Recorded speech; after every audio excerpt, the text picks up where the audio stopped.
So, what is Care Act Advocacy?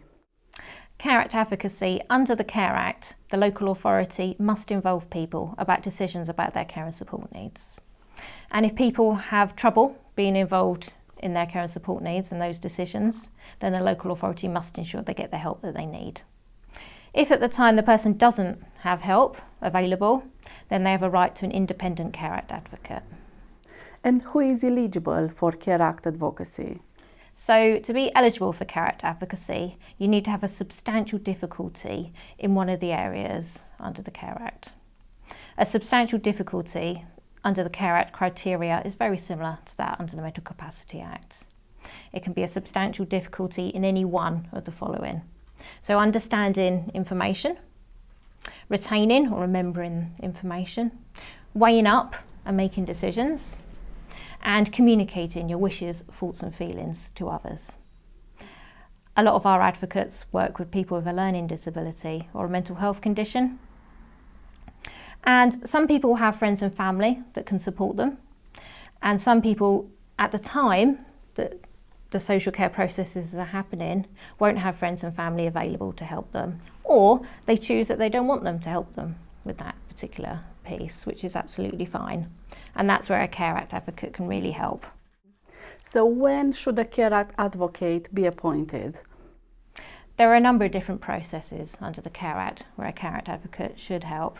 That's a carers assessment, a needs assessment, preparation of a care and support plan, a review of a care and support plan, a safeguarding inquiry and a safeguarding review. And a lot of the referrals we get will be a combination of different things at the same time, such as a needs assessment, preparation of a care and support plan, and a review of a care and support plan. So, what is the role of an advocate? How can an advocate really help? An advocate can help because they're independent. That means they're not employed by the local authority and they're not in any other role that is paid linked to the person. So they are truly independent and they can hear the views and opinions of the person and be in a really non-judgmental, neutral position. They can help the person understand what is happening in the social care processes and help with the decision making and being involved in all the meetings, the discussions, the weighing up. They can help the person communicate in whatever way feels more comfortable for them. Some people prefer verbal, some people prefer making a video, some people prefer making a poster.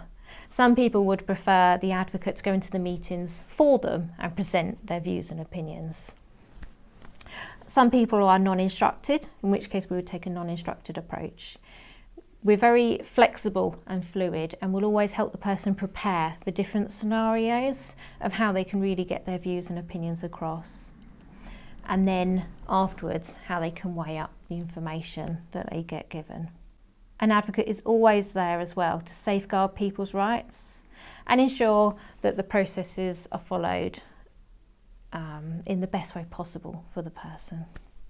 Importantly as well, an advocate always helps to make sure that everything is person-centred and following the well-being principle is about the person and what is best for their well-being on a holistic level. And how can you refer to Care Act Advocacy? We are very lucky down here in that there's a single point of contact for all advocacy referrals, which is the Devon Advocacy Consortium, or some people call it DAC.